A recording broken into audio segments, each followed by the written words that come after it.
Hello everyone, তোমরা সকলে কেমন আছো? আশা করি ভালো আছো, সুস্থ আছো। আশা করি তোমরা অনেকেই ভালো আছো, সুস্থ আছো। তো আমিও ভীষণ ভীষণ ভালো আছি, সুস্থ আছি। চলে আসলাম আমার চ্যানেল মল্লিকার বিবাসে তোমাদের সকলকে আরও একবার ওয়েলকাম জানি নতুন একটা ঘর পরিষ্কার করার ভিডিও।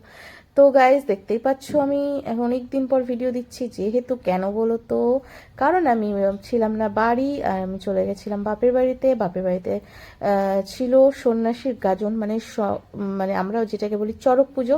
তো সেই পুজো উপলক্ষে ওই বাড়িতে যাওয়া, তা ওখান থেকে আমি কিছু কিছু ভিডিও আমি স্কিপ করে তুলেছি, ভিডিও স্কিপ করে তুলেছি। কিন্তু আমি এখন আপাতত এইটুকুই চিন্তা করছি যে আমি কি এই ভিডিওগুলো ছাড়বো নাকি ছাড়বো না, কোনটা আমি এই জিনিসটা ভেবে পাচ্ছি না। কারণ ছাড়লে যদি কোনো ইস্যু দেয়, এই ভয়তে আমি ভিডিওগুলো ছাড়তে পারছি না।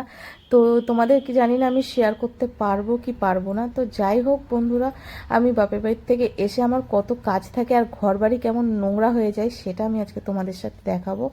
প্রথমত আমি বিছানার পরে আমি অন্য কোনো কাজ করব। আমি বিছানাটা গুছিয়েছি, তার আগে আমি করেছিলাম বিছানার এই যে টিভিটা পরিষ্কার করেছিলাম, অনেকটা ধুলো পড়েছিল। তার সাথে সাথে সেট টপ বক্সটা, তার নিচে যে কাচটা সেট টপ বক্সটা যেটা থাকে সেই কাচটা আমি ধুয়ে দিয়েছি আজকে ভালো করে, সাবান আর কসবাইট দিয়ে ওটাকে ভালো করে রোগড়ে রোগড়ে আমি ধুয়েছি। তারপরে বিছানার চাদরটা যেহেতু আমি যাওয়ার আগের দিনই পেতেছি, সেই দিনই হয়তো মনে হয় আমি পেতে থুয়ে গেছি, তা খুব বেশি নোংরা হয়েছিল না। কারণ তোমাদের দাদা একলা ছিল, আর প্লাস হচ্ছে তোমাদের দাদা সকালে ডিউটি গিয়ে বিকেলে চলে আসতো, সেই রকমভাবে একটা নোংরা হয়েছিল না। তা আমি আবার যেহেতু উল্টো করে পেতে দিলাম, ভাবলাম যে আমার তো এখনো বিছানার চাদর কেচে ধুয়ে দেওয়া হয়নি, তা 2 দিন আরো চলুক। তাই হিসাব করে আমি বিছানার চাদরটা ভালো করে পেতে দিলাম। যাই হোক, তোমাদের কেমন লাগছে ভিডিওটা অবশ্যই কমেন্ট করে বলো। আমি কিন্তু বাপের বাড়িতে গিয়েও ছোট ছোট ভিডিও করে ছাড়তে পারি, কারণ তোমরা সেই ভিডিওটা পছন্দ করবে কি করবে না।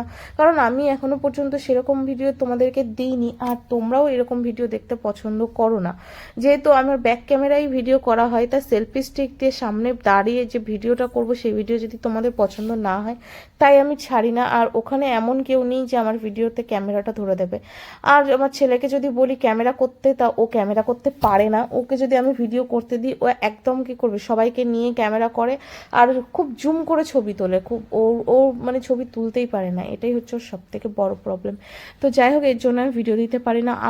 আমারও খুব আফসোস লাগে যে আমি যদি 4-5 দিন বা 15-20 দিন আমার বাপের বাড়িতে থাকতে হয়, লাইভে আসতে পারি, কারণ ওখানে নেটওয়ার্কের একটু ইস্যু থাকে, 5G নেট পায় না। তা ওর জন্য আমি ভিডিওটা ঠিকঠাকভাবে লাইভও করতে পারি না, আর ভিডিওও তো করতে পারি না। তাই যাই হোক, আমি তোমাদেরকে জানিয়ে দিলাম, তোমরা কেউ কিছু মনে করো না, আমার এই ভিডিও করার জন্য কি আমি বাপের বাড়িতে যেতে পারি না। তো যাই হোক, আমি আজকে আমার এই ভিডিওটা তোমাদের সকলের কেমন লাগলো অবশ্যই কমেন্ট করে বলে যেও। ভালো লাগলে অবশ্যই লাইক করে দিও। তোমরা যেভাবে আমার পাশে থেকে আমাকে সাপোর্ট করছো, আমি কোনোদিন ভাবিনি, কোনোদিন আশাও করিনি যে আমার ভালোবাসার জন্য এত এত মানুষ আমার জন্য আছে। তো যাই হোক গাইজ, তোমাদের সকলের শুভ নববর্ষ। তোমাদের নববর্ষ কেমন কাটলো অবশ্যই বলো। বাংলা মাসের এটা হচ্ছে কত সাল সেটা তোমরা আমাকে কমেন্ট করে বলো। আমি তো অবশ্যই জানি, কিন্তু তোমাদেরকে বলতে হবে এটা কত সাল, ঠিক আছে? ইংরেজির না, বাংলার। তো তোমরা সেটা কমেন্ট সেকশনে জানিয়ে দিও, আর আমার ভিডিওটা কেমন লাগলো সেটাও কিন্তু জানিয়ে দিও। এখন দেখো আমি ঘেমে যাচ্ছি, গরম পড়ে গেছে গাইজ, ভীষণ পরিমাণে গরম পড়েছে। এইটা হচ্ছে বৈশাখ মাসের 2 তারিখ। তার 2 তারিখেই দেখো কেমন কাল বৈশাখীর মতো, ঝড়ের মতো একদম ঘাম ঝরে ঝরে পড়ছে আমার শরীর থেকে। পাখা চলছে ওপরে, তার সত্ত্বেও আমি এত পরিমাণে ঘেমে যাচ্ছি, আমার শরীরে অস্বস্তি হয়। ব্লুটুথ স্পিকার অন করা আছে গাইস, কেউ কিছু মনে করো না। আমি ভয়েস দিতে কি আমিই চমকে উঠছি, কি বলবো, আর কিছু বলার নেই। তো যাই হোক, আমি এখন বিছানাটা ভালো করে গুছিয়ে নিয়ে এরপরে আমি যাব খাটের তলা পরিষ্কার করতে। খাটের তলার মজা দেখলে তোমাদের অবাক হয়ে যাবে যে মল্লিকা এতদিন বাড়িতে ছিল না, আর কি অবস্থা বিশ্বাস করো গাইস। এই দেখো, বালিশ টালিশ সব কিছু নিচে ফেলে ভালো করে একবারে আমি বিছানা ছাড়তে বেশি ভালোবাসি। বিছানার মধ্যে আমি প্রায় গেলে এইভাবে বিছানাটা ভালো করে ছাড়ি। কেন বলো তো গাইস? কারণ এইভাবে আমার মনে হয় তাড়াতাড়ি হয়। এই একদিকে বালিশ রেখে একদিকে ঝেড়ে আবার